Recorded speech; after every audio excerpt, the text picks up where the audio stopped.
యొక్క యజమానికి ఏ సంకల్పం అయితే ఉంటుందో ఆ సంకల్పాన్ని ఆ మనస్సంకల్పం సిద్ధించదే. ఎందుకంటే దివ్య చరణాలను ఆశ్రయించి అయ్యా అన్యదా శరణం నాస్తి త్వమేవ స్వయం ప్రక్రియ మృదే మృతాయ శేషమావాహయామి శీర్షమావాహయామి అనంతమావాహయామి. నాగరాజ స్వామి వారికి శాంతి కళ్యాణ మహోత్సవ కార్యక్రమం అత్యంత వైభవంగా జరుగుతున్నది. సుముహూర్తో మహాంతో అనిగృహంతో ఆచార్యుల వారికి ఇవ్వండి. శ్రీదేవి అమ్మవారి యొక్క కన్యను దానం చేయడం జరిగింది. ఇప్పుడు కన్యాం కనక సంపన్నాం కనకాభరణైర్యుతాం ఆస్యామి విష్ణవే తుభ్యం బ్రహ్మలోకే. గోవింద రాత్రి రమణ గోవింద గోవింద.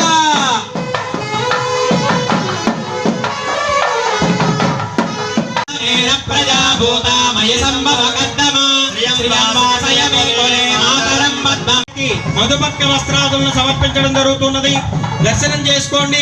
రమారమణ గోవింద. ఈ రోజున శ్రావణ కుమార్ రెడ్డి గారు స్వప్న దంపతులు ఆ యొక్క కన్యాదానాన్ని చేస్తున్నారు. ముందర శ్రీదేవి అమ్మవారి 8 మంగళాష్టకాలను సుముహూర్త సమయంలో పఠింపజేసి ఆ యొక్క సుముహూర్తం గట్టిపడాలి, లోకమంతా సుభిక్షంగా ఉండాలి, సమస్త జనులు ఆయురారోగ్యాలతో ఉండాలనేటటువంటి ఉద్దేశంతో సుముహూర్త సమయంలో స్వామివారికి దేవేరులకు ఆ యొక్క జనగూడ మిశ్రమాన్ని సమర్పించడం బృహస్పతి వారు వేద పండితుల వారు సమర్పించడం జరుగుతున్నది.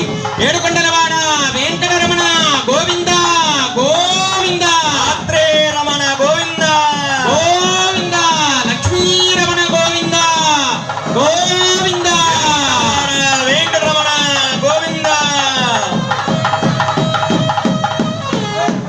గ్రామంలో వేచేస్తున్నటువంటి శ్రీ చతుర్భుజ లక్ష్మీ సమేత శ్రీ అలగనాథ స్వామి వారి వార్షిక బ్రహ్మోత్సవాల్లో భాగంగా ఈ రోజున స్వామివారికి శాంతి కళ్యాణోత్సవ కార్యక్రమం శ్రీయుతులు మహారాజశ్రీ కలేపాల గోత్రోద్భవులు బద్వేలు వంశోద్భవులు శ్రీ బద్వేలు సుబ్బారెడ్డి గారు, ధర్మవతి జ్యోతి దంపతులు మరియు హరిప్రసాద్ రెడ్డి గారు, ధర్మవతి అనురాధమ్మ దంపతులు, శ్రావణ్ కుమార్ రెడ్డి గారు, ధర్మవతి స్వప్న దంపతులు ఈ యొక్క కళ్యాణ కార్యక్రమమునకు ఉభయదాతలుగా వేయించేశారు.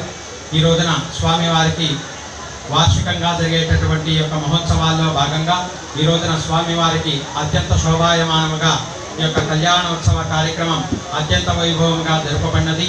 మా ఆలయ కార్యనిర్వహణాధికారి గారైనటువంటి శ్రీయుతులు యానాదయ్య గారు, అర్చక శ్రీయుతులు బ్రహ్మ స్థానం ప్రతించినటువంటి పరాకుశం కిషోర్ కుమార్ ఆచార్యులు గారి యొక్క ఆధ్వర్యంలో ఈ యొక్క కళ్యాణోత్సవ కార్యక్రమం జరిగినది. ఆలయ అర్చకులైనటువంటి కృష్ణ చైతన్య గారి ఆధ్వర్యంలో ఈ యొక్క కళ్యాణోత్సవ కార్యక్రమం అత్యంత వైభవంగా జరపబడినది. ఆలయ చైర్మన్ కమిటీ సభ్యులందరి యొక్క సహాయ సహకారాలతో, గ్రామస్తుల సహాయ సహకారాలతో ఈ యొక్క కార్యక్రమం అత్యంత వైభవంగా జరపబడినది. ఆలయ చైర్మన్ గారైనటువంటి బత్తిన రామ్మోహన్ రెడ్డి గారు ఈ యొక్క కార్యక్రమానికి అధిష్టానంగా ఇచ్చేశారు. ఈనాటి ఉభయదాతలుగా శ్రీ బద్వేలు సుబ్బారెడ్డి గారు, ధర్మపత్ని జ్యోతిరెడ్డి గారు మరియు హరిప్రసాద్ రెడ్డి గారు, అనురాధమ్మ గారు, శ్రావణ్ కుమార్ రెడ్డి గారు, స్వప్న దంపతులు కళ్యాణోత్సవ కార్యక్రమాలకు ఉభయదాతలుగా వ్యవహరించారు.